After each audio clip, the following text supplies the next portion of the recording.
అందరికీ నమస్కారం. మదిర నియోజకవర్గంలో జమలాపురం శ్రీ వెంకటేశ్వర స్వామి వారి సన్నిధిలో ఉన్నాం. మరి దాదాపు 1000 సంవత్సరాల స్వయంభూ వెంకటేశ్వర స్వామి, అదేవిధంగా లక్ష్మీ అమ్మవారు కూడా స్వయంభూగా ఉన్నటువంటి క్షేత్రం అని చెప్తున్నారు. చాలా పెద్దగా, చాలా ప్రశాంతంగా అద్భుతంగా ఆలయం. మరి ఈ ఆలయం యొక్క చరిత్ర, ఈ ఆలయం యొక్క దీవెనలు, అదేవిధంగా ఈ గ్రామంలో ఉన్నటువంటి మంచి సాంప్రదాయాలు, ప్రతి ఒక్కరు ఈ గుడిని తమగా భావించి అనేక మంది వేరే వేరే దేశాల్లో ఉంటున్నటువంటి వాళ్ళు కూడా ఈ గుడికి డొనేట్ చేయడం, ఈ గుడిని ఎక్స్పాండ్ చేసుకోవడం, ప్రభుత్వాల సహాయం ఉన్నా లేకున్నా వారు పనిచేసుకోవడం చాలా మంచిగా అనిపించింది. ఇదే ఒరవడి కొనసాగాలి. మన వారసత్వంలో వచ్చినటువంటి సంస్కృతి, గుడి కావచ్చు, గోపురం కావచ్చు, పండుగ కావచ్చు, ఊరు సాంప్రదాయం కావచ్చు, దాన్ని కాపాడుకునేటటువంటి మంచి సంస్కృతిని ఇక్కడి ప్రజలందరూ కూడా మరి కొనసాగించడం చాలా సంతోషం. ఇవాళ తెలంగాణ జాగృతి జనంబాటలో భాగంగా ఖమ్మం జిల్లాకు వచ్చాము. మొదట మధురై నుంచి ప్రారంభించాము. ఆ తర్వాత మైరా వెళ్తాము, సత్తుపల్లి వెళ్తాము, వెళ్తూ ఖమ్మం, పాలేరు అన్ని నియోజకవర్గాలు కవర్ చేసి సాయంత్రం వరకు కూడా ఇక్కడే ఉండడం జరుగుతుంది. అనేక ప్రజా సమస్యలు ఉన్నాయి.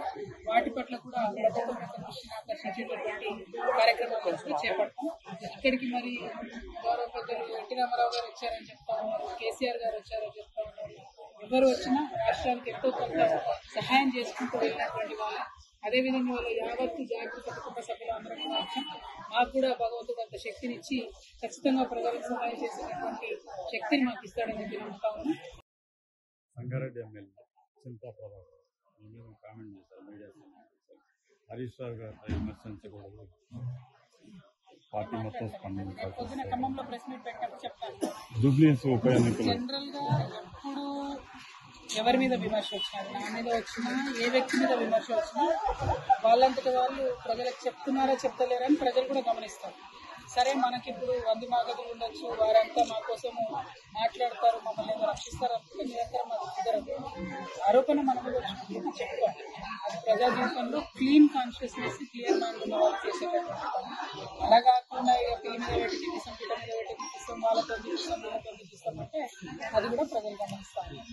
కాంగ్రెస్ పార్టీ ఇచ్చిన హామీలు ఏ ఒక్కటి అమలు కావట్లేదు, ఉద్యోగాల విషయంలో కానీ ఏదైనా కానీ జూబ్లీహిల్స్ ఎన్నికల్లో ఇచ్చిన హామీలను ప్రజలు మర్చిపోయారని భావించవచ్చా, ప్రతిపక్ష పార్టీలు వైఫల్యంగా భావించవచ్చా? ప్రధానంగా ఒకటండి, జనరల్ గా రూలింగ్ పార్టీకి ఉప ఎన్నికలలో ఎప్పుడైనా జనరల్ ఒక అడ్వాంటేజ్ ఉంటుందని చెప్తారు. కానీ దానికి కూడా మనము డిఫరెంట్ సంఘటనలు చూడడం జరిగింది.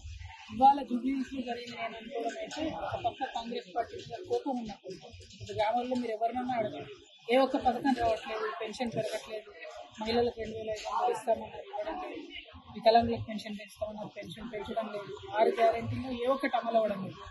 అయినా జూబ్లీహిల్స్ లో కాంగ్రెస్ గెలిచిందంటే కేవలం అది ప్రతిపక్షం, భారతీయ జనతా పార్టీ కావచ్చు, టీఆర్ఎస్ పార్టీ కావచ్చు, అనుకున్న స్థాయిలో ప్రజల సమస్యలను ఎండగట్టడంలో, ప్రజల పక్షాన నిలబడడంలో విఫలం చెందారని చెప్పి చాలా స్పష్టంగా అర్థమవుతా ఉంది. అందుకే తెలంగాణ జాగృతి ఆ బాధ్యతను మా నెత్తి మీద పెట్టుకొని మొత్తం తెలంగాణలో ఉన్నటువంటి సమస్యలను ప్రభుత్వం దృష్టికి తీసుకొచ్చే విధంగా వెళ్తా ఉన్నారు. బలంగా ప్రజల మధ్యలో నిలబడి ప్రజలకు ఇచ్చిన 6 గ్యారెంటీలు ఏమైనా ఎందుకు వస్తలేదు, 200 యూనిట్లు కరెంట్ అన్నారు, గ్యాస్ బండ్ అన్నారు, ఏది కూడా రాని పరిస్థితి.